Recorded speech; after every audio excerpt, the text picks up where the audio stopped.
ఈరోజు అంశము ఆదికాండము 18వ అధ్యాయము 14వ వచనము చదివితే ఈ లేఖన భాగమే ఈరోజు అంశము. ఆదికాండము 18వ అధ్యాయము 14వ వచనం చదువుకుందాం. యెహోవాకు అసాధ్యమైనది ఏదైనానున్నదా? Praise the lord. ఈరోజు అంశము ఈ లేఖన భాగమే. ప్రియమైన సహోదరి సహోదరులారా,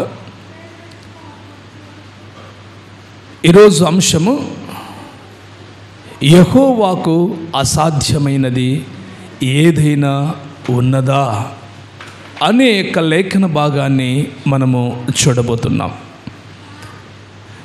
గమనించండి, దేవునికంటూ అసాధ్యమైనది ఏది లేదు. నీవు ఎప్పుడైనా ఈ మాట విన్నావా? దేవుని సంఘమా, ఈ మాట వినింటే ఈ మాటను చేత పట్టుకొని ప్రార్థన చేసావా? ఈ మాటను పట్టుకొని నీ జీవితంలో ముందుకు నడిచావా? ఎన్నో మార్లు దేవుడు తన లేఖన భాగములో నుండి మనతో స్పష్టముగా మాట్లాడుతూ ధైర్యపరుస్తూ నేను ఉన్నాను అని మనల్ని నడిపిస్తూ ఉన్నప్పటికీ ఇంకా భయపడుతూ నా చేత కాదు, నేను బ్రతకలేను, నా వల్ల కాదు, నాకు ఓర్పు లేదు, ఇంకా నేను సహించలేను, ఇంకా నేను భరించలేను,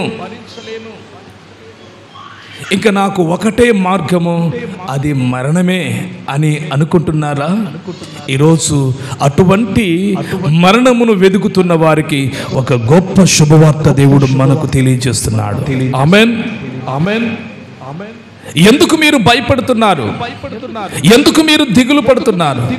ఎందుకు మీరు కలవరపడుచున్నారు? ఎందుకు మీరు కన్నీళ్ల గుండా ప్రయాణం చేస్తున్నారు? భూమి ఆకాశములను సర్వ సృష్టిని నోటి మాటతో కలుగు చేసిన దేవుడను, ఎండిపోయిన ఎముకలు, లోయలో ఉన్న ఎముకలను తిరిగి మరలా మహా సైన్యముగా మార్చగలిగిన దేవుడను, చనిపోయి సమాధిలో ఉంటే 4 రోజుల తర్వాత లేపిన దేవుడను,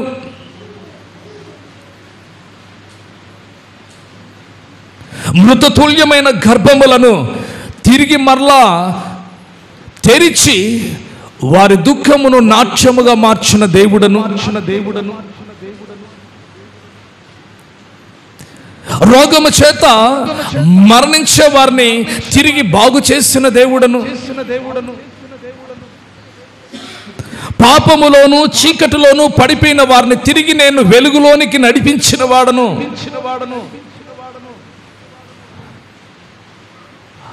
ఆకలి బాధలతో అలమటిస్తున్న వారికి సమృద్ధికరమైన ఆహారము పంచిపెట్టిన వాడను, ఎన్నో మార్లు పడిపోయినప్పటికీ చెడిపోయినప్పటికీ తిరిగి మరలా నా యొద్దకు వచ్చినప్పుడు నేను బయటికి త్రోసివేయకుండా మిమ్మును మరలా ఆశీర్వదించి దీవించిన దేవుడను, నేను ఉండగా మీకెందుకు భయము అని దేవుడు మాట్లాడుతున్నాడు. ఆయన చెప్తున్నాడు.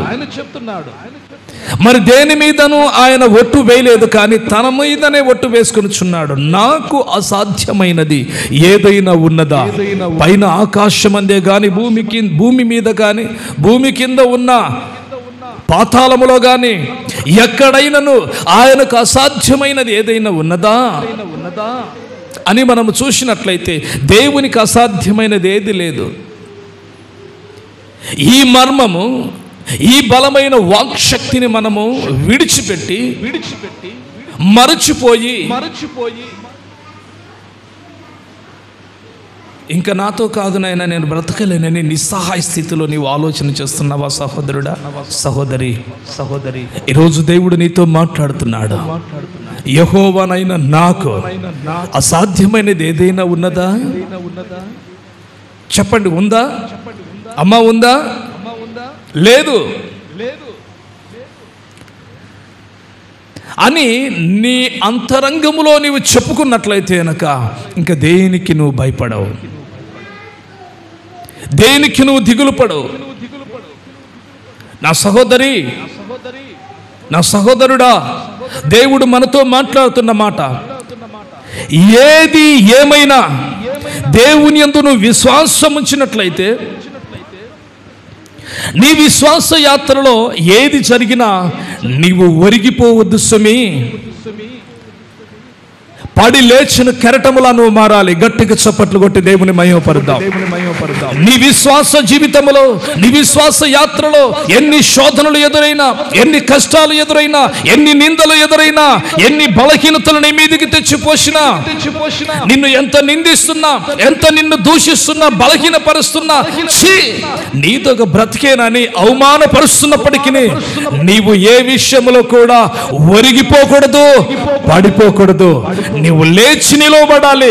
కారణము నీవు చెప్పాలి, నేను నమ్మిన దేవుడు జీవము కలిగిన దేవుడు, ఆయనకు అసాధ్యమైనది ఏది లేదు. హల్లెలూయా. ఆయనకు అసాధ్యమైనది భూమి మీద ఏది లేదు. నువ్వు దేని గురించి కూడా భయపడకూడదు, దేని గురించి కూడా దిగులు పడకూడదు. ఏది ఏమి జరిగినా నీ విశ్వాస జీవితంలో అంతా నా మేలు కొరకే. ఏమనాలమ్మా? అంతా నా మేలుకే, ఆరాధన యేసుకే, అంతా నా మంచికే. దేవుని బిడ్డలారా, ఏది ఏమి జరిగినా నువ్వు విశ్వాసముతో ముందుకు సాగిపోయినట్లయితే, ఒకవేళ ఏదైనా జరిగితే అది నీ మంచి కొరకే. దాని వలన దేవుడు తన నామాన్ని మహిమపరుచుకోబోతున్నాడేమో. పుట్టు గుడ్డివాడు, దేవుడు వాని కన్నులు తెరిచినప్పుడు అందరూ కూడా ఆశ్చర్యపోతున్నారు. ఈయనలాగానే ఉండేవాడములే, వాడిని తెచ్చి ఇలాగ చూపిస్తున్నారని. అరే బాబు, ఆడేరా బాబు అంటున్నారు. వారి తల్లిదండ్రులు విలిపించారు. ఇతనే మా కొడుకు అంటున్నారు. మరి మీ కొడుకు పుట్టు కళ్ళు ఉన్నాయంటే లేవు అంటున్నారు. మరి ఈడే మా కొడుకు, మరి కళ్ళు ఏమో మాకు తెలియదు కదా. కానీ ఈడు మాత్రము నా కొడుకే అంటున్నారు తల్లిదండ్రులు.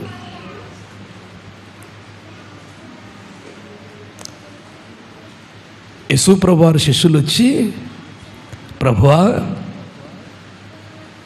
ఏంటిది మాకు విచిత్రంగా ఉంది, ఆశ్చర్యంగా ఉంది. ఈడు పుట్టు గుడ్డివాడుతగా పుట్టిన దానికి కారణము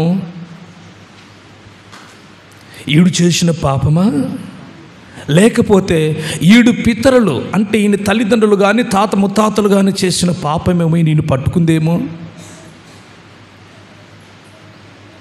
అని అన్నప్పుడు యేసు ప్రభువారు ఏమన్నారు? తల్లి, అమ్మాయి, యేసు ప్రభువారు ఏమన్నారు ఆ మాటకు? ఆయన మనమైతే ఏమనుకుంటాం, ఏమో ఏం చేశారో, అంతలేనిది ఇంత జరుగుతుందా, అంతలేనిది ఇలాగ అవుతుందా, ఏ పాపం చేశారో. గమనించండి, యేసు ప్రభువారు అన్న మాట తన శిష్యులు, ప్రభువా ఈడు పుట్టు గుడ్డివాడుగా పుట్టడానికి కారణము ఈడు చేసిన పాపమా, లేక ఈయన పితరులు చేసిన పాపం అన్నప్పుడు యేసు ప్రభువారు అన్న మాట, నాయనా ఈడు పుట్టు గుడ్డివాడుగా పుట్టడానికి కారణము ఈడు చేసిన పాపము కాదు, ఈడి పితరులు చేసిన పాపము కాదు. మరి ఎలాగ పుట్టాడు, ఎందుకు పుట్టాడంటే దేవుని నామం మహిమపరచబడేందుకు ఈడు ఇలాగ పుట్టి ఉన్నాడు. గట్టిగా చప్పట్లు కొట్టి దేవుని మనసుని మహిమపడదాం. ఈరోజు ఏ కష్టము గుండా నువ్వు వెళ్తున్నావు, ఈరోజు ఏ శోధన గుండా నువ్వు వెళ్తున్నావు, ఈరోజు నువ్వు ఏ బాధల గుండా నువ్వు వెళ్తున్నావు, ఈరోజు నువ్వు ఏ బలహీనత గుండా నువ్వు ప్రయాణం చేస్తున్నావు, ఏ నిందల గుండా నీవు కొనసాగుతున్నావు. అందరూ అన్నప్పుడు ఏమో నీకు ఇంతలేంది ఇలాగ జరుగుతుందా, ఏ పాపం చేశారో, ఏ ద్రోహం చేశారో, అంతలేందిలాగా జరుగుతుంది కదా అని అనేక మంది అనుకోవచ్చేమో. నీవనాలి సహోదరి సహోదరుడా, ఈ సమయంలో ఈ వాక్యం విన్న నీవనాలి, ఇలాగ జరుగుటకు నేను పాపము చేయలేదు, ఇలాగ జరుగుటకు నా తల్లిదండ్రులు పాపము చేయలేదు, నా దేవుని నామం మహిమపరచబడేందుకు నాకు ఇలాగ జరుగుతుందేమో. అయితే మీరు ఏమైనా కానీ నేను నమ్మిన దేవుడు జీవము కలిగిన వాడు గనుక, ఆయనకు అసాధ్యమైనది ఏది లేదు గనుక నేను విశ్వాసముతో ముందుకు సాగిపోతాను. నా స్థితిగతులను దేవుడు చూస్తున్నాడు. ఈ రోజు నిందను రేపు నా దేవుడు పూదండగా మారుస్తాడని నువ్వు విశ్వాసంతో ముందుకెళ్ళాలి. ఆమేన్. ఎవరిని నమ్ముతున్నావు? దేవుని బిడ్డలారా, ఈరోజు బాగా పొగుడుతున్నారనుకుంటున్నారేమో, రేపు వారే నిన్ను పొడుస్తారు. జాగ్రత్త. హెచ్చరికలు జారీ చేసే వారిని నువ్వు ప్రేమించకుండా తమాషాలు తంటాట్లు పెట్టి కులాశాలుగా నవ్విస్తూ దేవుని యొక్క ఆత్మను మబ్బికప్పేసి సాతాను యొక్క మాటల చేత ఊయాల ఊపుతా ఉన్నారేమో, తెగుద్ది. జాగ్రత్త. దేవుని బిడ్డలారా, ఈరోజు పొగిడే వారిని నువ్వు చూసి పొంగిపోతున్నావేమో, ఈరోజు పొగిడేవారే రేపు నిన్ను పొడవక మానరు. ఈరోజు దేవుని బిడ్డలారా, దండలేసిన వారే రేపు నిందలు వేస్తారు. జాగ్రత్త, జాగ్రత్త. సత్యాన్ని గుర్తించండి. సత్య దేవుని నువ్వు వెంబడించండి. సత్య మార్గములో నిలవండి. ఏమి జరిగినా అంత నా మేలు కొరకే నీ విశ్వాసముతో ముందుకెళ్ళండి. నీ విశ్వాస జీవితములో అన్ని మేలులే నువ్వు చూస్తావు. హల్లెలూయా. విశ్వాస జీవితంలో నువ్వు అన్ని మేలులే చూస్తావు కానొక దినాన. అయితే ఆ దినము కొరకు నువ్వు వేచి ఉండాలి. నువ్వు కనిపెట్టి ఉండాలి. నువ్వు కృంగిపోకూడదు. నువ్వు కృషించిపోకూడదు. పలుమార్లు ఇంకా నాతో కాదు, అమ్మమ్మ ఇంకా నాతో కాదు కదా, ఇంకా నేను బ్రతకలేను అనేదానికి కాదు. ఎవరు చెప్పారు ఈ మాట? దేవుని బిడ్డలారా, నేను కూడా ఇలాగనుకున్నాను. బ్రతికేదానికంటే చచ్చిపోయేది మేలు అనుకున్నాను. చచ్చిపోయేదానికి ప్రయత్నం చేశాను. నేను ఏడుస్తున్నాను పడుకొని, ఎలాగ చనిపోవాలని. పక్కన సాతాను గాడు తెలుసా, ఇంకా మరి ఇంకెందుకు ఆలస్యం కదా, ఏమంటున్నాడు? ఇంకెందుకు ఆలస్యము, మరేం చేయాలి? త్వరగా లేచెళ్ళు. ఎక్కడికి వెళ్ళాలి? Praise the lord. త్వరగా వెళ్ళి చచ్చిపో. ఎక్కడికి వెళ్ళమంటున్నాడు? లేచి బైక్ స్టార్ట్ చేసి బైకులో ఎక్కేసి ఆ మెయిన్ రోడ్ల మీదకి వచ్చేస్తే స్పీడ్గా వెళ్తూ ఉండు. అక్కడ నుంచి సిమెంట్ లారీలు బాగా వెయిట్గా ఉంటాయి, స్పీడ్గా వస్తూ ఉంటాయి. దగ్గరికి వెళ్ళిన తర్వాత స్ట్రైట్గా బండి కిందకి దూర్చేసి స్ట్రైట్ అంతే. స్వాట్లో మిగలకూడదని సాతాను గడు పక్క నుండి నాకు మాట్లాడుతున్నాడు. దేవుని బిడ్డలారా, మరొక వైపు దేవుడు తన సేవకుడిలో నుండి, నా ఆత్మీయ తండ్రి అయిన ప్రశాంత్ పాస్టర్ గారిలో నుండి మరొక ధైర్యం కలిగిన మాట నాతో మాట్లాడినాడు. గట్టిగా చప్పట్లు కొట్టి దేవుని మహిమపడతాం.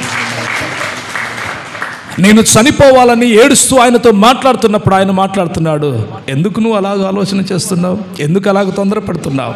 నీవు చనిపోయేదానికి కాదు దేవుని ప్రణాళిక నీ ద్వారా. చనిపోతున్న వారిని అనేక మందిని బ్రతికించేదానికి దేవుడు నిన్ను ఒక మార్గము గుండా తీసుకెళ్తున్నాడు. వచ్చేసే దగ్గరికి వస్తావా లేదా రావాలన్నాడు అంతే. ఆమేన్, ఆమేన్. దేవుని బిడ్డలారా, దేవుడు మరొక వైపు మనతో మాట్లాడుతూనే ఉంటాడు. దేవుడు మరొక వైపు మనతో హెచ్చరిస్తూనే ఉంటాడు. దేవుడు మనతో మాట్లాడుతూనే ఉంటాడు. నువ్వు ఎప్పుడు దయపు మాటే వినకూడదు. దయ్యం ఏం చేస్తాడు తెలుసా? నీతో ఏం కాదులే, నాతో ఏం కాదు, ఇంకా అయిపోయింది, ఏముంది కదా. అది నీ భ్రమ, సాతాను కలుగు చేసే మాట.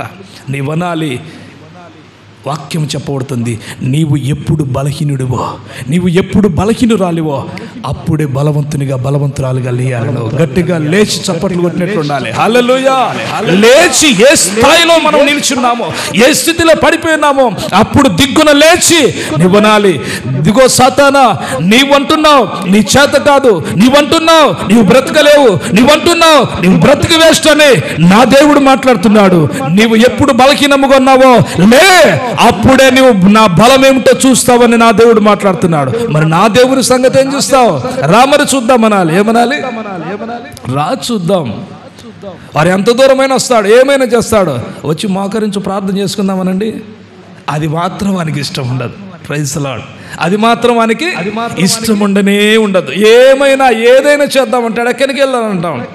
ప్రార్థన కూడా వచ్చేది, రా పదా అంటే వస్తాడు, కానీ మోకరించి ప్రార్థన చేసుకుందంట, ఆ ఒక్కటి నాకు కుదరదు. అలాగ మోకరించావో వాడు నీ కంటికి కనపరాకుండా పరారైపోతాడు. ఇటువంటి బలహీనుని కొరకు ఎందుకు నీవు నీ బలానంతా కూడా కూడబెట్టుకొని సాతాను అనగదొక్కకుండా ఎందుకు కృంగిపోతున్నావు సహోదరి? ఎందుకు కృంగిపోతున్నావు సహోదరుడా? నిన్ను కంటికి రెప్పలాగా కాచి కాపాడే దేవుడు నీ చెయ్యి పట్టుకొని నిన్ను నడిపిస్తున్నాడన్న సంగతి నువ్వు మర్చిపోయావా? ఎప్పుడు నువ్వు మర్చిపోకూడదు. ఏది ఏమైనా నువ్వు విడిచిపెట్టకూడదు. ఏది జరిగినా నువ్వు భయపడకూడదు, ఒరగకూడదు, పడిపోకూడదు. అంతే, నువ్వు నిటారుగా లేచి నిలువబడాలి. దేవుని బిడ్డలారా, ఏది ఏమైనా నువ్వు ఒక్కటే మాట అనాలి, నేను నమ్మిన దేవుడు జీవము కలిగిన దేవుడు అని నువ్వు చెప్పాలి. నీవు ఏ స్థితిలో ఉన్నా కానీ, నీవు ఏ విషయంలో ఉన్నా కానీ భయపడకుండా నీవు దేవుని బిడ్డలారా మెల్లగా మెల్లగా సాతాను అనగదొరుకుటకును నీవు లేచి నిలవబడాలి. అంతే అంతే.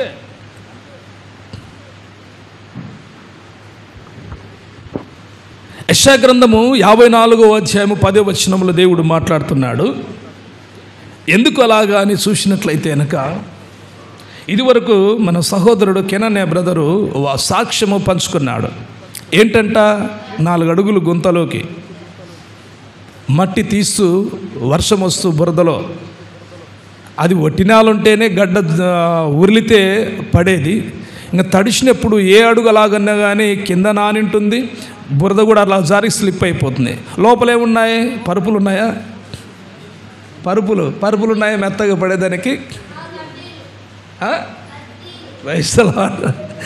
ఈడున్నాడు, కడ్డీలు ఉన్నాయి కదా. కాలు జారి పడ్డాదంట. ఎక్కడికి పడాలి?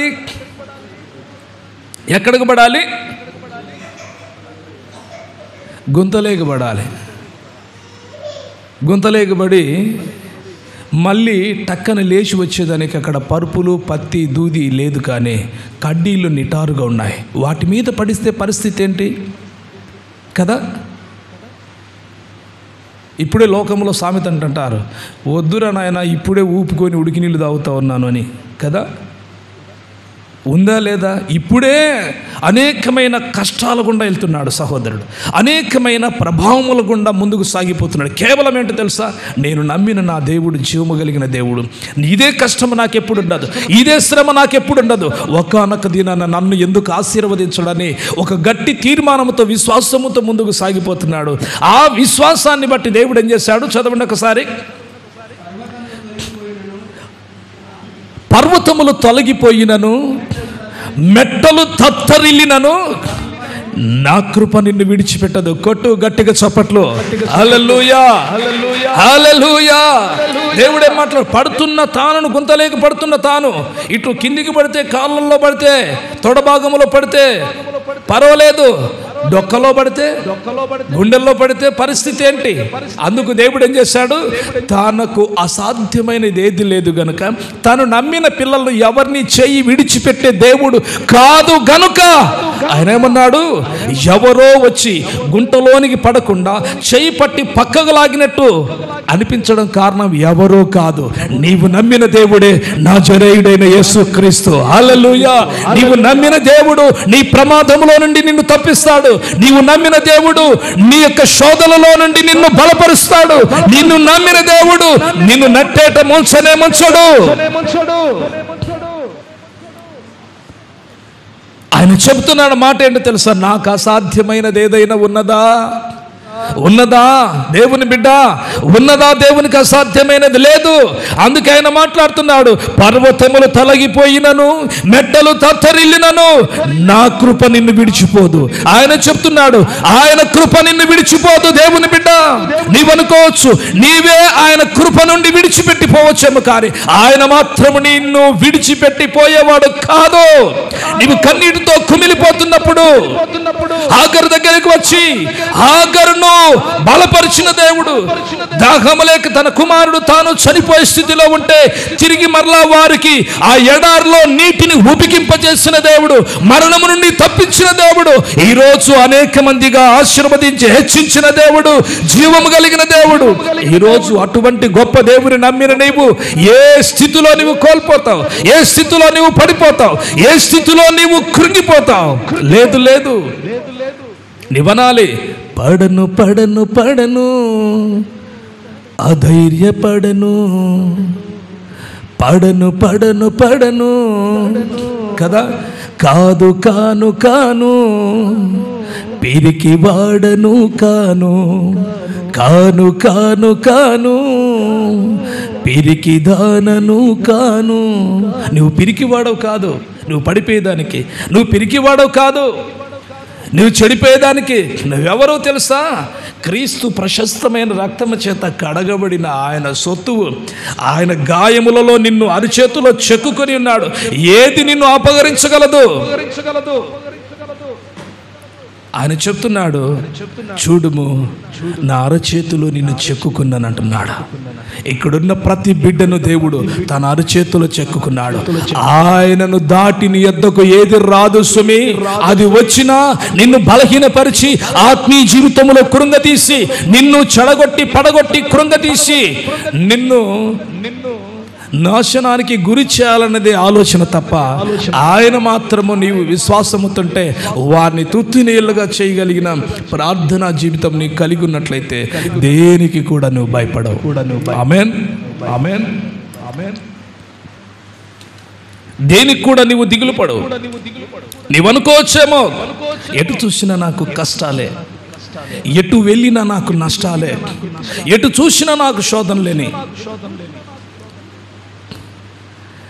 ఎటు చూసినా ఎటు సాగినా అపజయమే నీకు ఎదురాయనా. ఎటు చూసినా ఎటు సాగినా అపజయమే నీకు ఎదురాయనా. అయిననేం చేయాలి? విశ్వాసమిడువకుము, వాగ్దానం మరువకుము, సాగిపోవుము, నీవు ఆగిపోకుము.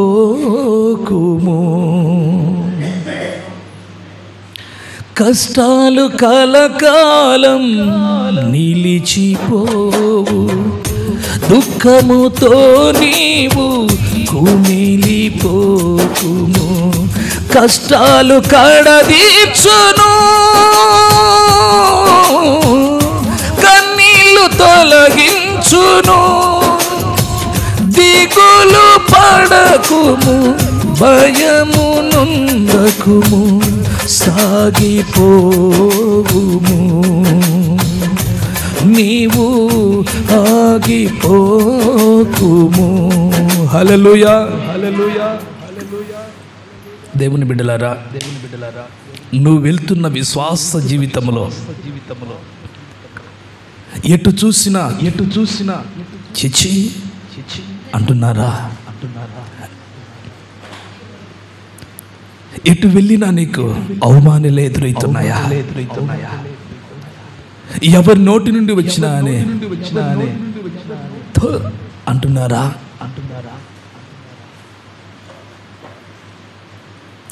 నువ్వు భయపడకు దేవుని బిడ్డలారా, నువ్వు దిగులు పడకు. నీవు మళ్ళీ నవ్వబోతున్నావు. గట్టిగా చప్పట్లు కొట్టి దేవుని మహిమపడతావు. హల్లెలూయా, హల్లెలూయా. నీవు మరలా నవ్వబోతున్నావు. నీ నవ్వును చూసి అనేక మంది ఆశ్చర్యపడబోతున్నారు. ఈ మాటను విశ్వాసముతో నీ హృదయంలో భద్రపరుచుకున్నట్లయితే ఈరోజు నువ్వు డేట్ వేసుకో. ఈ రోజు నుండి నా దేవుడు నీకు నీ కష్టాలకు కౌంట్ డౌన్ చేయబోతున్నాడు. ఆమేన్, ఆమేన్. వాటికి శాశ్వతంగా ఫుల్ స్టాప్ చేయబోతున్నాడు. నీవు విశ్వాసముతో ఈ మాటను నీ హృదయంలో భద్రపరచుకొని, నేను నమ్మిన నా దేవునికి అసాధ్యమైనది ఏది లేదని నువ్వు విశ్వసించినట్లయితే ఈరోజు నీవు ఈ మాటను గుర్తు చేసుకుని డేట్ వేసుకో. ఇది సంవత్సరానికి మరలా నీ నోట చిరునవ్వును కలుగు చేయబోతున్నాడు దేవుడు. ఆమేన్, ఆమేన్, ఆమేన్. అయితే నీవు నమ్మాలి, నీవు విశ్వాసముతో ముందుకెళ్ళాలి. అప్పుడు దేవుని బిడ్డలారా, నీవు మళ్ళీ నవ్వడమే కాదు, నీవు కార్చిన కన్నీటికి దేవుడు నాట్యముగా మార్చబోతున్నాడు. ఆమేన్. నువ్వు కార్చావు కదా కన్నీరు, ఆ కన్నీటిని నా దేవుడు నాట్యముగా మార్చబోతున్నాడు.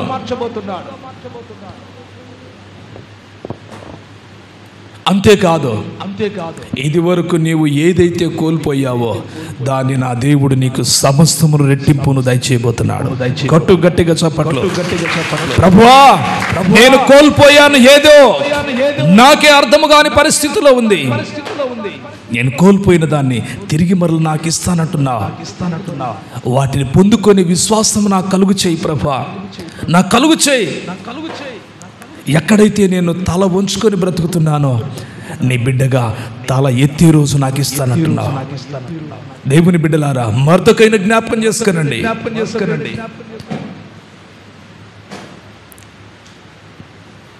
తల ఎత్తుకునే దినాలు దేవుడు తనకిచ్చాడు. యోసేపును జ్ఞాపకం చేసుకునండి. తాను తల ఎత్తుకొని అలాగా వెళుతూ ఉంటే రథం మీద, గుర్రాల మీద రాజుగా అనేక మంది దారి మార్గమున అందరూ కూడా తల దించుకొని ఉన్నారు. నా దేవుడు అంత గొప్పవాడు. ఆమేన్. అంత గొప్పవాడు. నువ్వు దేనికి కూడా నువ్వు దిగులు పడకూడదు, దేనికి కూడా జడియకూడదు. అయితే నువ్వు సరైన మార్గములో నిలవాలి, సరైన స్థలములో నీవు మసులుకోవాలి. ఋతు గ్రంథములో మనము చూసినట్లయితే దేవుని బిడ్డలారా, సకాలంలో నేను ముగిస్తాను, నాకు ఇంకా సమయం ఉంది, సకాలంలో నేను ముగిస్తాను. ఋతు గ్రంథాన్ని ఒకసారి మనము తెరిచి చూసినట్లయితే న్యాయాధిపతులు ఏలిన ఆ దినాలలో ఆ దేశమునకు కరువు సంభవించింది. ఆమేన్. అమ్మ, అర్థమవుతుందే వాక్యము? అర్థమవుతుందే వాక్యము? అర్థం చేసుకునండి. ఆశీర్వాదపు మార్గములోనికి రండి. దేవుని బిడ్డలారా, ఋతు గ్రంథం 1వ అధ్యాయము 1వ వచనం నుండి చదువుకుందాము. న్యాయాధిపతులు ఏలిన దినముల యందు దేశములో కరువు సంభవించింది. అయితే గమనించండి, యూదయ దేశము నుండి, యూదయ బెత్లెహేము నుండి, ఒక గ్రామము నుండి ఒక మనుష్యుడు, చూడండి, తన కుటుంబమును తీసుకొని, ఆ మనుష్యుడు తన భార్యను, తన 2 కుమారులను వెంట పెట్టుకొని మోయాబు దేశమునకు ప్రయాణమై వెళ్ళారు. గమనించాలి, చాలా జాగ్రత్తగా వినాలి, చాలా జాగ్రత్తగా మీరు దేవుని యొక్క వాక్యాన్ని వినాలి.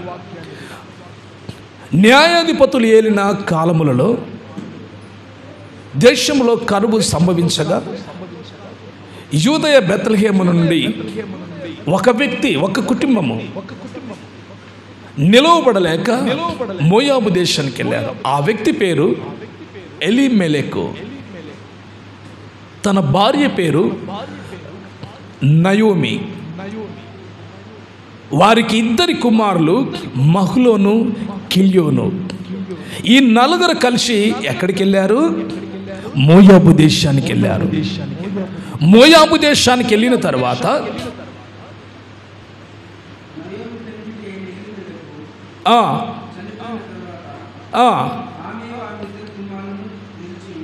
చూడండి, తన భర్త చనిపోయాడు. నయోమి భర్త చనిపోయాడు. అది పిల్లలకు కూడా పెళ్లి చేసిన తర్వాత 10 సంవత్సరాలకు 2 కొడుకులు కూడా చనిపోయారు. అమ్మా, 2 కొడుకులు కూడా చనిపోయారు. ఏమైపోయింది?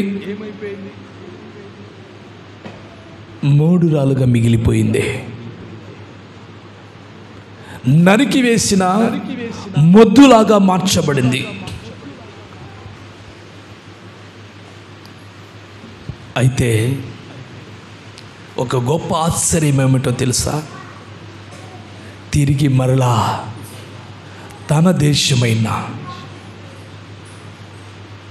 తన దేవుడైన యేసుక్రీస్తుకు వైపు, అనగా తన దేశం వైపు మరలా మరలి తన దేశంలోనికి మరలా వచ్చి తన గ్రామంలోనికి వెళ్తుండగా అక్కడ కొంతమంది చూసి, ఎవరాడొచ్చేది, మన నయోమినేనా? ఏమంటున్నారు చూడండి, 18వ వచనం చదవండి ఒకసారి. దేవుని బిడ్డలారా 20వ వచనం చూడండి.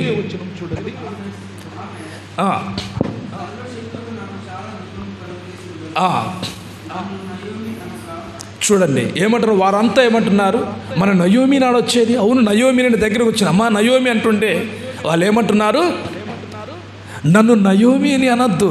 నయోమి అనే మాటకు అర్థం ఏంటో తెలుసా? మధురము. నన్ను మధురమని మార్చొద్దు, అనద్దు, పిలవద్దు. నన్ను నయోమి అని పిలవద్దు. ఎందుకంటే ఆ మధురకరమైన జీవితము నాకు ఇప్పుడు లేదు. నేను పోగొట్టుకున్నాను, కోల్పోయాను. నా భర్తను, నా పిల్లలను ఇద్దరిని పోగొట్టుకున్నాను. నాకిక్కడ మధురం ఉన్నది, ఇప్పుడు నాకు ఆనందం ఉన్నది. నన్ను మధురమని పిలవద్దు, నయోమి అని పిలవద్దు. ఏమని పిలవమంటుంది? మారా అని పిలవన్నట్టున్నారు. మారా అంటే చేదు. అమ్మా మారా అని పిలవమంటుంది. అంటే నా జీవితములో నా పేరుకు తగ్గట్టు జీవితము నాకు లేదు, కోల్పోయాను. నేను చేదుగా మార్చబడ్డాను, నేను ఇసముగా మార్చబడ్డాను అని వచ్చి దేవుని సన్నిధిని పశ్చాత్తాపంతో మరలా ప్రార్థన చేయగా దేవుడు ఏం చేశాడు? అద్భుతమైన రీతిలో మరలా ఆమెను జ్ఞాపకం చేసుకున్నాడు. ఆమేన్. దేవుని బిడ్డలారా, దేవుని అద్భుతమైన రీతిలో ఆమెను జ్ఞాపకం చేసుకున్నాడు. ఆమె పోగొట్టుకొని తిరిగి మరలడం ద్వారా ఏం చేసింది తెలుసా? మన ప్రభు అయిన యేసు క్రీస్తును ఈ భూమి మీదికి తీసుకురావడానికి ఒక కన్యకను, ఒక కోడలను, ఎవరిని? రూతును వెంట పెట్టుకొని వచ్చిన తన దర్శనానికి, తన గ్రామానికి కదా. ఆ యొక్క రూతు బోయాజుకు కలిగిన సంతానములో నుండి, చిగురులో నుండి యేసు క్రీస్తు ప్రభు వారు రావటానికి వారు దోహదపడ్డారు. దేవుని బిడ్డలారా, ఈరోజు నీవు అనుకోవచ్చేమో, దేవుని బిడ్డలారా, మరి వారు ఇలాగయ్యారు అని నీవు అనుకోవచ్చేమో. వారు ఏమైనా చేయగలిగిన దేవుని వైపు చూడలేకపోయారు కదా. వారు ఎందుకు అలాగే అయిపోయారని నువ్వు అనుకోవచ్చేమో. కానీ వారేమయ్యారు? దేవుడు ఏమైనా చేయగలడు అని ఆ మాటను వారు గుర్తుపెట్టలేకపోయారు. దేవుడు ఏమన్నాడు? నాకు అసాధ్యమైనది ఏదైనా ఉన్నదా అన్నాడు. అలా మాటను మర్చిపోయారు, విడిచిపెట్టారు. ఎక్కడికి వెళ్ళారు? శాపములోనికి వెళ్ళారు. కరువు మమ్మనేమి చేయగలదు? దేవుని బిడ్డలారా, కరువు మమ్మనేం చేయగలదు?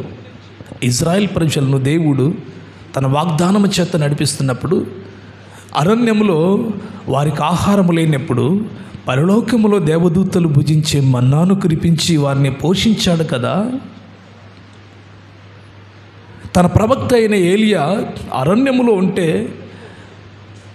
గ్రామాలలో, దేశంలో, పట్టణాలలో కరువు చేత అందరూ చనిపోతుంటే తన శావకునికి కాకులతో వేడి వేడి మాంసమును, రొట్టెను పంపించి పోషించి బలపరిచి తన ద్వారా ఇంకా కొంతమందిని బ్రతికించాడు కదా. ఆయనకు అసాధ్యమైనది ఏదైనా ఉన్నదా? ఎవరికి కరువు, ఎవరికి దుఃఖము, ఎవరికి చింత? దేవుని బిడ్డలారా, నిజ దేవుని ఎరుగని వారికే కదా. మేము ఎరిగిన దేవుడు నిజమైన దేవుడు. ఆయనకు అసాధ్యమైనది ఏదైనా ఉన్నదా? కరువును దీవెనకరంగా మార్చగలిగిన వాడు. ఇవేమి చేయగలడని వారు నిలువబడలేకపోయారు. ఎక్కడికి వెళ్ళారు? మోయాబు దేశానికి వెళ్ళారు. సమస్తమును కోల్పోయి వచ్చారు, సమస్తమును పోగొట్టుకొని వచ్చారు. అయినను దేవుని బిడ్డలారా, వచ్చిన తర్వాత దేవుడు మరలా కనికరించే దేవుడు. చూడండి, ఆమె అంతటితో ఫుల్ స్టాప్ కాకుండా తిరిగి మరలా ఆమెను దేవుడు పరిశుద్ధ గ్రంథములోనికి తీసుకొని వచ్చి ఈరోజు తరతరాలు కూడా ఆమెను జ్ఞాపకం చేసుకునేందుకు దేవుడు సహాయం చేశాడు. దేవుని బిడ్డలారా, చాలా జాగ్రత్తగా మనం గమనించాలి.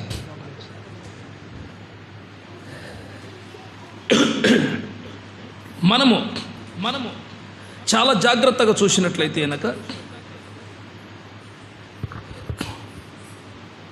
లోతును మనం చూసాం కదా. ఇంకా సమయం తక్కువ ఉన్నది కనుక త్వరగా వెళ్ళిపోతాం. లోతును మనము చూసాం. తన భార్యను చూసాం కదా, తన కుమార్తెలను చూసాం, విన్నాం. అయితే ఇక్కడ మనం చూసేది ఏమిటి అని మనం చూసినట్లయితే, లోతు తన కుటుంబము మారాగా మార్చబడ్డారు. లోతు తన కుటుంబము చేదైన జీవితముగా మార్చబడ్డారు. గమనించాలి.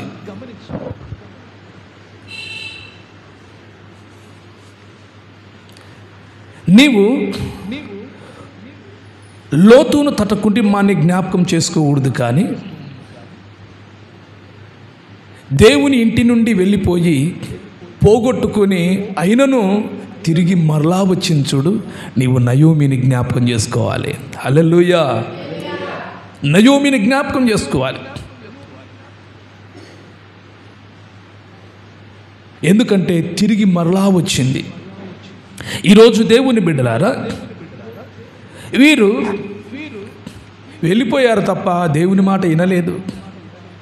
తిరిగి ఇంకా వద్దామన్న ఆలోచన కూడా లేదు కదా. లోతు దేవుడు ఏం చేశాడు? ముందు సొదొమ పట్టణము నుండి మీరు వెనక్కి తిరగద్దు, వెళ్ళండి అంటే వెళ్తూ ఉన్నారు. మరలా దేవుడు ఏమన్నాడు? ఇదిగో పలాని ప్రాంతంలోనికి మీరు వెళ్ళండి అంటే వెనక లోతు ఏమన్నాడు? అది కాదులే ప్రభా, నేను ఇటు వెళ్తామన్నాడు. రెండు తెలియజేశాడు. మొదటి దాన్ని మీరు ముందుకు వెళ్ళండి, వెనక్కి చూడొద్దన్నారు. ఎవరు చూశారు వెనక్కి? అమ్మా, లోతు భార్య వెనక్కి చూసింది. ఏమైపోయింది? ఉప్పు స్తంభం అయిపోయింది. మనం చెప్పుకోవడమే కాదు, ఇప్పుడు కూడా మీరు ఆ దేశానికి వెళ్ళినప్పుడు చూడొచ్చంట. మనమైతే వెళ్ళలేదు, వెళ్ళేవారు చెప్తుంటారంట. ఆమె ఉప్పా కాదా అని చూసేవారు కదా. ఉప్పు స్తంభం అయిపోతే ఎట్టుంటుందమ్మా?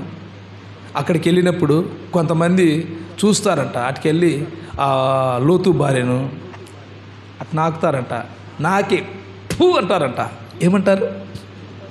లోతు భార్యకు ఇప్పటికీ ఉమ్మి పూస్తూ ఉన్నారు. ఎందుకు? కారణం ఏంటో తెలుసు. ఉమ్మి కూడా ఉండి ముయ్యాలనే కాదు, ఆ ఉప్పు కారణం ఏంటంటే కనుక దేవుడు చెప్పిన మాట వినలేదు కనుక ఉమ్మి పూయించుకుంటా ఉంది. మరి ఈయనేం చేశాడు? నాయనా వెళ్ళంటే కనుక ఇటు వెళ్ళమంటే ఇటు వెళ్తానన్నాడు. తన ఉద్దేశాన్ని, తన నిర్ణయాన్ని తీసుకొని వెళ్ళిపోయాడు. ఏమైపోయాడు? చేదుగా మార్చబడింది తన జీవితం, తన పిల్లల జీవితం. దేవుని బిడ్డలారా, గమనించండి. వీరిని జ్ఞాపకం చేసుకోకూడదు. వారు వెళ్ళిపోయి తిరిగి పశ్చాత్తాప్తులై తిరిగి వస్తే దేవుడు తిరిగి మరలా సహాయం చేస్తాడు. ఇంకా లేదు అని రోషాలకు కదా, పౌరుషాలకు మంగళకత్తులు మింగితే ఎలాగైపోతుంది? తెగిపోతాయి. పౌరుషానికి వెళ్ళిపోతే కనుక వెనక్కి మరలకుండా వారి జీవితాలు మనం చూస్తున్నాం. అయితే నయోమి ఏం చేసింది? భర్తను పోగొట్టుకుంది, కుమారులను పోగొట్టుకుంది. అయినా ఇంకేం చేసింది? ఇంకా కుదరదు, నేను కూడా చేస్తాను. వద్దు, మేము చేసింది ప్రమాదమేమో, దేవునికి విరుద్ధమేమో. నేను నమ్మిన దేవుడు జీవము కలిగిన దేవుడు. ఈ కరువును చూసి మేము భయపడాం తప్ప ఈ కరువులో మమ్మల్ని పోషించలేడా? ఆయనకు అసాధ్యమైనది ఏదైనా ఉన్నదా? పరలోకమును ఈ భూమి మీదకి ఆహారమును, పరలోకములో భుజించే ఆహారము ఈ భూమి మీద తన ప్రజలకు కురిపించాడే. ఈ యొక్క కరువు ఏమవుతుందని గ్రహించలేకపోయాము.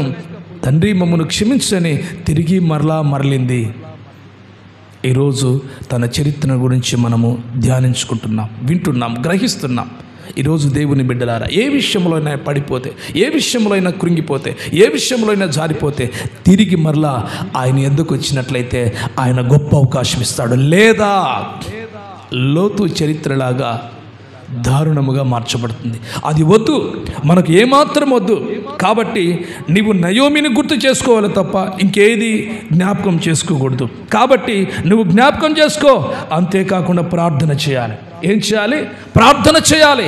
నీ ప్రతి విషయంలో, ప్రతి సమయంలో, ప్రతి సందర్భంలో నువ్వేం చేయాలంటే ప్రార్థన చేయాలి.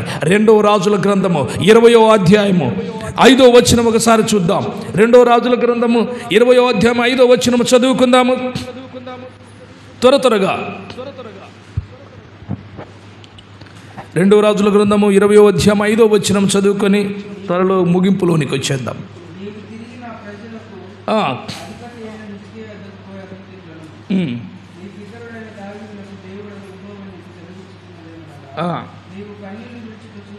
Praise the lord. ఏమంటున్నాడు? ఈరోజు నీ కష్టములో, నీ శ్రమలో, నీ బాధలో, నీ వేదనలో, నీ దరిద్రతలో, నీ రోగములో, నీకున్న నిందలో నీవు కన్నీళ్లు విడుస్తున్నావేమో. ఇక్కడ నా దేవుడు మాట్లాడుతున్నాడు. నీవు కన్నీళ్లు విడుచుట నేను చూచి తిని, నీ ప్రార్థనను నేను అంగీకరించి తిని. గట్టిగా చప్పట్లు కొట్టి దేవుని మహిమపరుద్దాం. హల్లెలూయా. ఏమంటున్నాడు? ఇదిగో నా బిడ్డ, నువ్వు భయపడుతున్నావు, నువ్వు బాధపడుతున్నావు, ఆయనను నీకున్న విశ్వాసము నీవు విడిచిపెట్టలేదు. నీకు మొదట ఉన్న విశ్వాసము నీవు విడిచిపెట్టలేదు గనుక నీవు కన్నీళ్లు విడిచి ప్రార్థన చేస్తున్నావు గనుక ఇదిగో నేను నీతో మాట్లాడుతున్నాను. నీ ప్రార్థన నేను విన్నాను, నీ కన్నీటి నేను చూశాను అని చెప్తూ, నీ కన్నీటి నేను చూస్తున్నాను, నీ ప్రార్థన నేను ఆలకించున్నానని చెప్తున్నాడు. చదువు మరొకసారి. నీ కన్నీటిని, నీవు కన్నీళ్లు విడుచుట చూచి తిని, నీ ప్రార్థనని నేను అంగీకరించి తిని. నువ్వు ఈ రోజు నుండి చేయవలసిన ప్రార్థన ఏంటో తెలుసా? కన్నీటి ప్రార్థన. నీవు కన్నీళ్ళు విడిస్తే దేవుడు చూసి వెళ్ళిపోయేవాడు కాదు. నీ కన్నీటి దగ్గర ఆగి నీ కన్నీటికి ప్రతిఫలముగా ఆనందాన్ని కలుగు చేస్తే నా దేవుడు, ఆయన వెళ్ళిపోయేవాడు కాదు, ఆయన నిన్ను దాటుకొని వెళ్ళిపోయేవాడు కాదు. యాకోబు వదిలేయ్ అని వెళ్ళిపోలేదు, పట్టుకొని విడిచిపెట్టలేదు ఆశీర్వాదాన్ని పొందుకునేంత వరకు. ఈరోజు దేవుని బిడ్డలారా, నీవు నేను మనం అందరము కూడా ఎలాగుండాలి? ప్రార్థన చేయాలి, కన్నీరు విడవాలి. దేవుని సన్నిధిలో దేవుడు సహాయం చేస్తాడు. ఎందుకు కుమిలిపోతావు? చేయి ప్రార్థన, విడువకు కన్నీళ్ళు. 1 సమూయేలు గ్రంథము మనము చూసినట్లయితే హన్నా తనకు సంతానము లేక ఎంతో బాధపడుతుండేది. హన్నా తనకు సంతానము లేక ఎంతో దిగులు పడుతుండేది. హన్నా సంతానము లేక ఎంతో వేదన పడుతుండేది. హన్నాకు సంతానము లేక తన యొక్క సవితి అంటారు కదా, ఏమంటారమ్మా? రెండో భార్యను, వినాయక చవితి కాదు అంటారు చూడు, నా సవితే అంటారు కదా, అనరా మాడళ్ళు? ఖచ్చితంగా అంటారు. నా భర్త ఒంటరిగానే ఉండాలి, నేను ఒక్కదాని అంటాడు, కానీ మళ్ళీ భర్త వేరే భార్యను కట్టి పెడతారు. ఎందుకంటే నా సవిత అనేప్పుడు ఇంకో భార్యను తెచ్చిపెట్టినట్లే కదా. ఉండదా చెప్పండి? దేవుని బిడ్డలారా, దేవుడు మనతో మాట్లాడే మాట గుర్తు చేసుకునండి. ఇప్పుడు మనము ఏం చేయాలి? హన్నాను జ్ఞాపకం చేసుకోవాలి. చూడండి, చదవండి. 1 సమూయేలు 1వ అధ్యాయం 1వ వచనం నుండి 7వ వచనం నుండి చదువుకుందాం. ఎల్కానా అనగా హన్నా తన భర్త ఏటేటా ఆ రీతిగా ఎలాగా ప్రతి సంవత్సరము షిలోహులోని మందిరమునకు వెళ్ళేసి బలులు అర్పణలు చేసి వచ్చేవారు. ఏటేటా అలాగ చేయించుండగా, అయితే హన్నా యెహోవా మందిరమునకు పోయినప్పుడల్లా అది ఆమెకు కోపం పుట్టించుతూ ఉండేదంటే. ఎందుకు? దేవుడు నాకు సంతానం ఇవ్వలేదు, దేవుడు నాకు సహాయం చేయలేదని ఏం చేస్తున్నాడు? ఏడుస్తూ బాధపడుతూ ఉండేది. ఆమె భోజనం చేయక ఏడ్చేది. నా ప్రియమైన సహోదరి, ఈరోజు ఇటువంటి స్థితిలో సంతానం లేదని నువ్వు బాధపడుతున్నావేమో. ఇదిగో హన్నా ఈరోజు మన ఎదుటికి వచ్చింది. హన్నా మనతో మాట్లాడుతున్నది. హన్నా మనల్ని ధైర్యపరుస్తుందని హన్నా చెబుతుంది.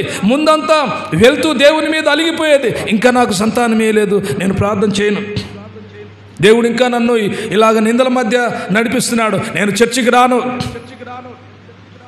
దేవుడు ఇంకా నన్ను నేను పోను ఇలాగంటున్నావు, బాధపడుతున్నావు, భయపడుతున్నావా? అయితే నా దేవుడు ఈరోజు నీతో మాట్లాడుతున్నాడు. హన్నా లేచి యాజకుడైన ఏలీ మందిర స్తంభము దగ్గర ఉన్న ఆసనం మీద కూర్చొని ఉండగా బహు దుఃఖాక్రాంతురాలై వచ్చి యెహోవా సన్నిధిని నిట్టూర్పులు విడుచుచు బహుగా ఏడ్చుచు ఆమె ప్రార్థన చేయుచున్నది. ఏంటో తెలుసా? సైన్యములకు అధిపతియగు యెహోవా, నీ సేవకురాలనైన నాకు కలిగి ఉన్న శ్రమను చూసి నీ సేవకురాలనైన నాకు ఒక్క మగబిడ్డను దయచేసి వాని తల మీదికి క్షౌరపు కత్తిని ఎన్నటికీ రానేక వాడు బ్రతుకు దినములన్నిటను యెహోవానగు నీకు ప్రతిష్ఠ చేస్తానని మురుకుబడి చేసుకున్నది. ఆమేన్. ప్రార్థన చేసుకుంది, గట్టిగా ప్రార్థన చేసుకుంది, ఏడుస్తూ ఉన్నది. శావకుడు చూసేయాలి, ఏంటి ఇంకా ఇంత చేస్తూ ఉంది, ఈమె ఏడుస్తూ ఉంది, తాగిందేం కదా, అమ్మాయి ఏం చేస్తున్నాను, ఎదురుని మత్తును తీసివేంటుండగా ఆమెకు మరింత కోపం వచ్చేసింది. నా ఏలినవాడా, నేను మద్యమునైనను పానమునైనా చేయలేదు, కానీ అత్యంత కోపకారణమును బట్టి నేను యెహోవా యొద్ద విచారణ చేయుచున్నాను, నిట్టూర్పులు విడుచుచున్నాను. నీ సేవకురాలనైన నన్ను పనికి మాలిన దానిగా ఎంచవద్దని మాట్లాడుతుంది.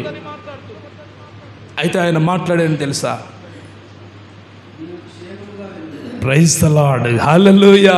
ఆయన మాట్లాడుతున్నాడు, శుభవచనం పలుకుతున్నాడు సేవకుడు. అమ్మా, నీవు యథార్థముగా కన్నీటి ప్రార్థన చేసుకొని దేవుని అడిగినట్లయితే నా దేవునికి అసాధ్యమైనది ఏది లేదు. నీ ప్రార్థన ఆలకించాడు, నీ కన్నీటిని చూశాడు గనుక నీవు క్షేమముగా వెళ్ళుము. ఇశ్రాయేలు దేవునితో నీవు చేసుకొనిన మనవిని ఆయన నీకు దయచేయునుగాక అన్నాడు. కట్టుగట్టిగా చెప్పట్లు,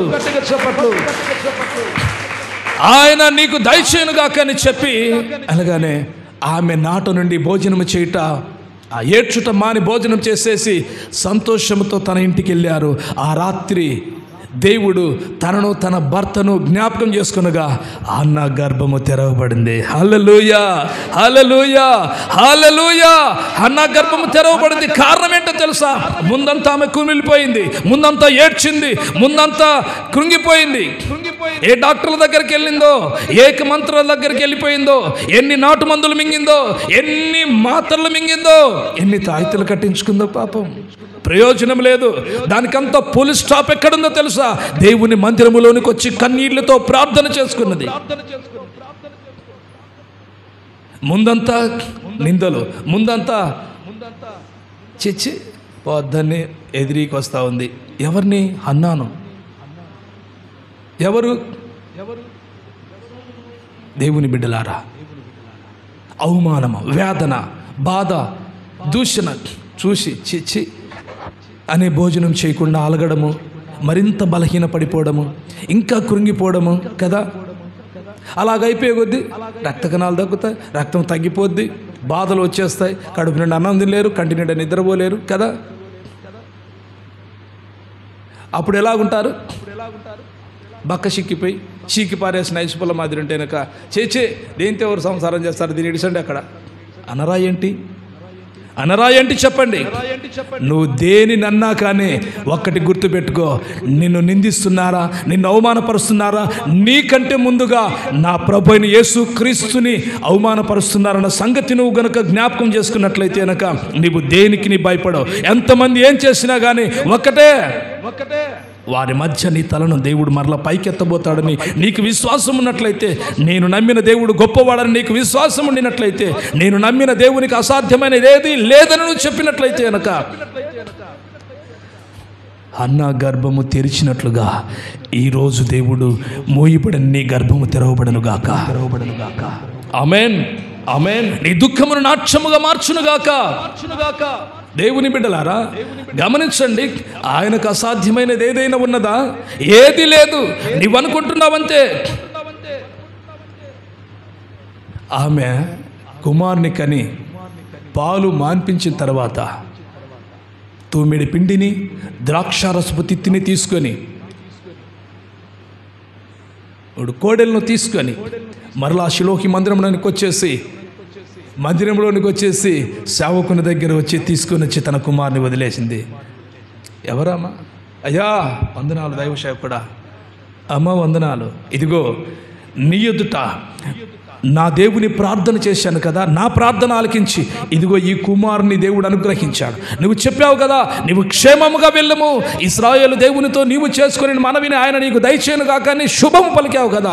ఇదిగో నా దేవుడు ఆ శుభవచనము నాకు ఆశీర్వాదకరంగా మార్చాడు, ఇదిగో నాకు కుమారుడు అని ఆయనకు అప్పగించేసి కదా తిరిగి వెళ్ళిపోయాను. దేవుని బిడ్డలారా, ఈ దినము నీవు కూడా హన్నాను జ్ఞాపకం చేసుకో. హన్నా దుఃఖమును నాట్యముగా మార్చిన దేవుడు ఈరోజు ఈ వాక్యము వింటున్న నిన్ను నీ దుఃఖమును నాట్యముగా మార్చునుగాక. ఆమేన్. హన్నాకు ఆనందము కలుగు చేసిన దేవుడు నీకును ఆనందము కలుగు చేయునుగాక. ఎందుకో దేవుడా, నీవు తీర్మానం చేసుకున్న దేవుడు, నీవు ప్రార్థన చేసుకున్న దేవుడు, నీవు ప్రార్థిస్తున్న దేవుడు, నీవు ఆనందముతో కలుగు చేస్తున్న దేవుడు. ఇదిగో ఇక్కడ చెప్తున్నాడు యెషయా గ్రంథం 60వ అధ్యాయం 20వ వచనములో దేవుడు మాట్లాడుతున్నాడు, నీ సూర్యుడికను అస్తమించడు, నీ చంద్రుడు క్షీణించడు. చదువుకుందాం ఆ లేఖన భాగాన్ని. దేవుని బిడ్డలారా, నీవు నమ్మిన దేవుడు, భూమి ఆకాశములను సర్వ సృష్టిని కలుగు చేసిన దేవుడు. గతంలో నీకు బాగలేకపోవచ్చేమో, గతంలో నీకు అన్ని ఎదురవచ్చేమో, అన్ని నీవు కృంగిపోవచ్చేమో, నీ జీవితంలో నీ కుటుంబంలో నీకు అన్ని గడ్డు పరిస్థితులు ఎదురు కావచ్చేమో.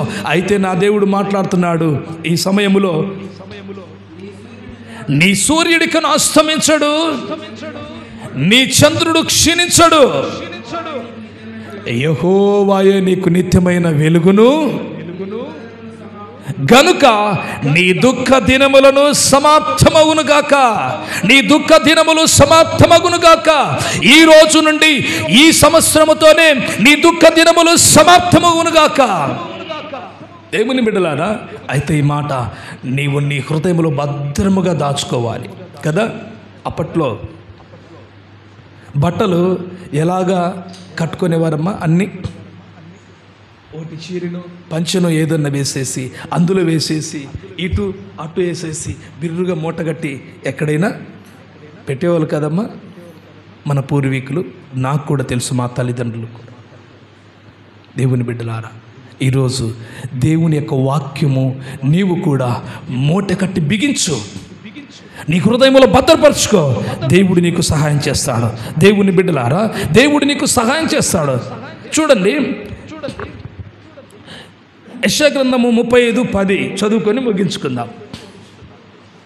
నీ దుఃఖ దినములు సమాప్తం చేస్తానని దేవుడు మాట్లాడుతున్నాడు.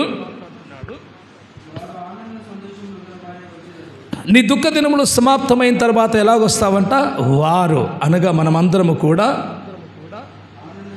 ఆనంద సంతోషములు గలవారుగా వచ్చెదరు, దుఃఖమును నిట్టూర్పును ఎగిరిపోవును. హల్లెలూయా, హల్లెలూయా. ఈ సంవత్సరములతోనే నీ దుఃఖమును నిట్టూర్పును నా దేవుడు ఎగిరిపోయేటట్లుగా చేయబోతున్నాడు. ఆమేన్. బలమైన గాలి వీచినప్పుడు చిదుగు, వగుడాకులు, కాగితాలు, చెత్త ఎలాగా లేచిపోతాయి ఎగిరి కంటికి కనిపించకుండా, ఈరోజు నా దేవుడు కూడా నీకున్న పరిస్థితులన్నీ కూడా కొట్టుకొని పోయేటట్లుగా చేస్తున్నాడు. చూడండి, ఒక ఎక్స్ప్రెస్ రైలు అలాగ స్పీడ్గా వెళ్తున్నప్పుడు ఆ రైలు అలాగ వెళ్తుంటే వెనకమ్మడి ఏమి ఎగురుతూ ఉంటాయి, కాగితాలు, కవర్లన్నీ పైకి లేస్తూ ఎగిరిపోతూ ఉంటాయి. ఒక సుడిగాలు వచ్చినప్పుడు బట్టలతో సహా అక్కడ గంపలు ఏమున్నా కానీ చెత్త అంతా ఎగిరిపోతూ ఉంటుంది పైకి. ఈరోజు వాటికంటే బలమైన నా దేవుడు నీ మీద ప్రకాశించినప్పుడు నీ దుఃఖమును నీ నిట్టూర్పులను ఎగిరిపోయేటట్టుగా చేయబోతున్నాడు. నీ దుఃఖమును నాట్యముగా మార్చబోతున్నాడు. దేవుడి వాక్యమును దీవించునుగాక. ఆమేన్. దయగలిగిన మా తండ్రి నీకు వందనాలు. ఈ వాక్యం విన్న ప్రతి బిడ్డల జీవితంలో గొప్ప సమాధానం, సంతోషం దయచేసి నీకు అసాధ్యమైనది ఏది లేదు అని విశ్వాసముతో బిడ్డలు ముందుకు సాగిపోవటకు సహాయం చేయమని, ముందున్న సమయం దీవెనకరంగా మార్చమని యేసుక్రీస్తు నామమున ప్రార్థిస్తున్నాము తండ్రి. ఆమేన్.